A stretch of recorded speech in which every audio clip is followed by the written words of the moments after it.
नमस्कार विद्यार्थी मित्रों, श्रेयस विद्यालय हिंदी माध्यम। आज मैं 7वीं कक्षा में गणित में प्रकरण नंबर 4 सरल समीकरण उसमें प्रश्नावली 4.2 पढ़ाऊंगी।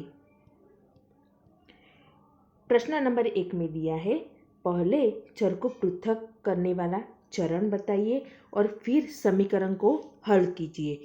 तो हमें पहले चरण बताना है और बाद में समीकरण को हल करना है। तो हमें पहले क्या दिया है, x माइनस 1 बराबर 0। तो x माइनस 1 बराबर 0 दिया है। तो दोनों पक्षों में क्या करना पड़ेगा, हमें दोनों पक्षों में एक जोड़ना पड़ेगा। जो हमें जो संख्या दी है उसका उल्टा करना है। माइनस दिया है तो प्लस करना है, प्लस दिया है तो माइनस करना है। गुना में दिया है तो भागा करना है और भागा में दिया है तो उसका गुना करना है। तो दोनों पक्षों में एक जोड़ने पर तो x माइनस 1 प्लस 1 बराबर 0 प्लस 1 होगा। तो x बराबर ये दोनों ये साइड तो प्लस माइनस 1 निकल जाएगा। तो x बराबर 0 प्लस 1 तो x बराबर 1 मिलता है।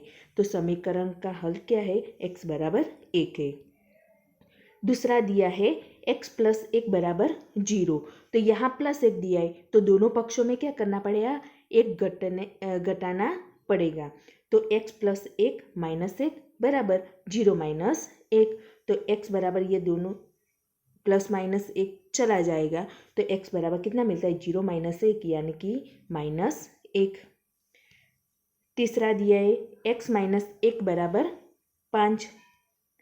तो क्या करना पड़ेगा, यहाँ माइनस 1 दिया है तो दोनों पक्षों में एक जोड़ना पड़ेगा। तो x माइनस 1 प्लस 1 बराबर 5 प्लस 1। तो यहाँ एक एक चला जाएगा। तो x बराबर कितना मिलता है, 5 और 1 6। तो ऐसे ही आपको ये बाकी के जो है D E F G H वो होमवर्क में करना है। इसमें दोनों पक्षों में 6 घटा दो, इसमें दोनों पक्षों में 4 जोड़ो, इसमें भी दोनों पक्ष में 4 जोड़ दो, इसमें दोनों पक्षों में 4 घटा दो और इसमें भी दोनों पक्ष में 4 घटा कर। तो आपको ये समीकरण का हल मिल जाएगा। प्रश्न नंबर 2, पहले चर को पृथक करने के लिए प्रयोग किए जाने वाले चरण को बताइए और फिर समीकरण को हल कीजिए।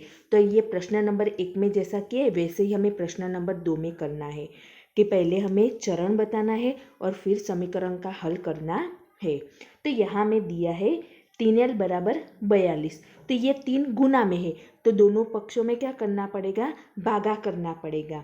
गुना में है तो भागा करना पड़ेगा और भागा में है तो दोनों पक्षों में गुना करना पड़ेगा। तो यहाँ l के साथ 3 गुना में है तो दोनों पक्षों में 3 से भाग देने पर तो दोनों पक्षों में 3 भाग देना पड़ेगा। तो यहाँ में 3l दिया था तो उसको 3 से भाग दिया। तो यहाँ 42 था उसको भी 3 से भाग दिया। अब ये 3 चला जाएगा ऊपर नीचे। तो क्या मिलेगा, l बराबर 14 तय 42। तो 42 बटे में 3 करेंगे तो हमें मिलेगा 14। तो हमें l की कीमत मिलती है 14। दूसरा दिया है b बटे 2 बराबर 6। तो ये 2 भागा में तो दोनों पक्ष में क्या करना पड़ेगा, 2 गुना करना पड़ेगा। तो दोनों पक्षों को 2 से गुना करने पर तो b बटे 2 दिया था, 2 गुना किया तो यहाँ क्या होगा, 6 गुना 2। तो ये 2 ऊपर नीचे कट जाएगा तो हमें b की कीमत मिलती है 12। सी में दिया है p बटे 7 बराबर 4। तो क्या होगा, p बटे 7 बराबर 4 दिया है तो 7 भागा में है तो दोनों पक्षों में 7 से गुना करना पड़ेगा। तो p बटे 7 गुना 7। तो यहाँ 4 है तो उसको भी 7 से गुना करना पड़ेगा। अब ये 7 7 चला जाएगा तो p बराबर 7 4 28। कितना मिलता है, 28। तो ऐसे ही आपको ये बाकी के जो है D E F G H वो होमवर्क में करना है। यहाँ 4 गुना में तो दोनों पक्षों में 4 के साथ भाग लो। यहाँ 8 गुना में तो दोनों पक्षों में 8 भागो। यहाँ 3 भागा में तो दोनों पक्षों में 3 गुण लो। यहाँ 5 भागा में तो दोनों पक्षों में 5 गुण लो। यहाँ 20 गुना में तो दोनों पक्षों में 20 भाग दो। तो ऐसे ही आपको ये जो बाकी के हैं वो होमवर्क में करना है। अब हम बात करते हैं प्रश्न नंबर 3 की।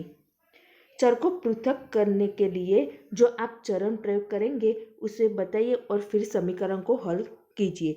तो ऐसे ये जो एग्जाम्पल नंबर 1 और एग्जाम्पल नंबर 2 में किया है वैसे ही हमें करना है। इसमें पहले हम क्या करेंगे, जो प्लस माइनस में है पहले उसका चरण करेंगे और बाद में जो गुना भागा में है उसका करेंगे। तो यहाँ में पहला क्या दिया है, 3n-2 बराबर 46। तो हम पहले क्या करेंगे, ये 2 माइनस है तो दोनों पक्ष में क्या करना पड़ेगा, 2 जोड़ना पड़ेगा। हम पहले प्लस और माइनस का है उसका करेंगे और बाद में गुना भागा का करेंगे।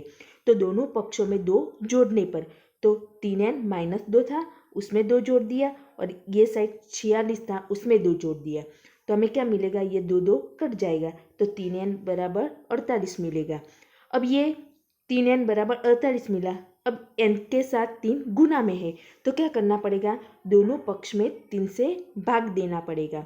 तो 3n/3 बराबर 48/3। तो ये 3 ऊपर नीचे कट जाएगा तो n बराबर कितना मिलेगा, 16। 16 त्याई 48 तो n बराबर 16 मिलेगा।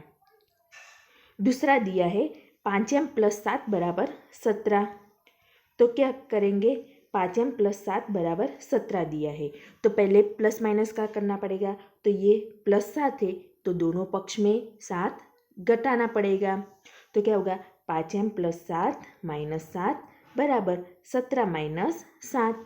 तो ये 7 कट जाएगा तो 5m बराबर 17 में से 7 जाएगा तो कितना बचेगा, 10 बचेगा।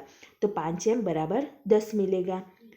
अब ये देखो 5 गुना में है m के साथ तो ये दोनों पक्ष में भागना पड़ेगा। तो दोनों पक्षों को 5 से भाग देने पर, तो 5m/5 बराबर 10/5। तो ये 5 कट जाएगा तो m बराबर 10/5 करेंगे तो हमें मिलेगा 2। तो m की कीमत मिलती है 2। अब हमें सी में दिया है 20p/3 बराबर 40। तो ये 20p/3 बराबर 40 दिया है। अब ये क्या करेंगे, हम दोनों पक्ष, ये 3 भागा में है तो दोनों पक्षों को 3 से गुना करने पर, तो दोनों पक्षों में हम 3 गुना करते हैं तो क्या होगा, 20p/3 था गुना 3 करेंगे बराबर ये 40 था उसको भी 3 के साथ गुनेंगे तो ये 3 कट जाएगा तो हमें मिलता है 20p और 40 त्याई 120। तो हमें मिला 20p बराबर 120। अब ये 20 गुना में है तो दोनों पक्षों में 20 से भाग देने पर, तो दोनों पक्षों में 20 से भाग देते हैं तो 20p/20 बराबर 120/20। तो ये 20 कट जाएगा और p बराबर 120/20 करेंगे तो हमें मिलेगा 6। तो p की कीमत मिलती है 6। चौथा दिया है 3p/10 बराबर 6। तो यहाँ 3p/10 बराबर 6। अब 10 भागा में तो दोनों पक्षों में 10 से गुना करते हैं तो दोनों पक्षों को 10 से गुना करने पर, तो 3p/10 गुना 10 है बराबर यहाँ 6 है गुना 10 करना पड़ेगा तो ये 10 कट जाएगा तो हमें क्या मिलेगा, 3p बराबर 10 6 60। तो 3p बराबर 60। अब ये 3 गुना में है तो दोनों पक्ष में 3 से भागना पड़ेगा तो 3p/3 बराबर 60/3। तो ये 3 कट जाएगा तो p की कीमत मिलती है 60/3 करेंगे तो हमें p की कीमत मिलेगी 20। तो p बराबर 20। प्रश्न नंबर 4, निम्नलिखित समीकरणों को हल कीजिए। तो हमें समीकरण को हल करना है, जो ऐसे ही आगे हमने किया वैसे ही हमें समीकरण को हल करना है। तो विद्यार्थी मित्रों, आपको ये पूरा प्रश्न नंबर 4 है वो होमवर्क में है। यहाँ 10 गुना में है तो दोनों पक्ष में 10 से भाग दो। यहाँ ये 10 प्लस से है तो पहले दोनों पक्षों में 10 घटा दीजिए, बाद में ये 10 गुना में है तो दोनों पक्ष में 10 भाग दो। तो ऐसे ही आपको ये पूरा प्रश्न नंबर 4 होमवर्क में करना है। तो विद्यार्थी मित्रों, आपको ये प्रश्नावली 4.2 है वो गणित की नोटबुक में लिखनी है।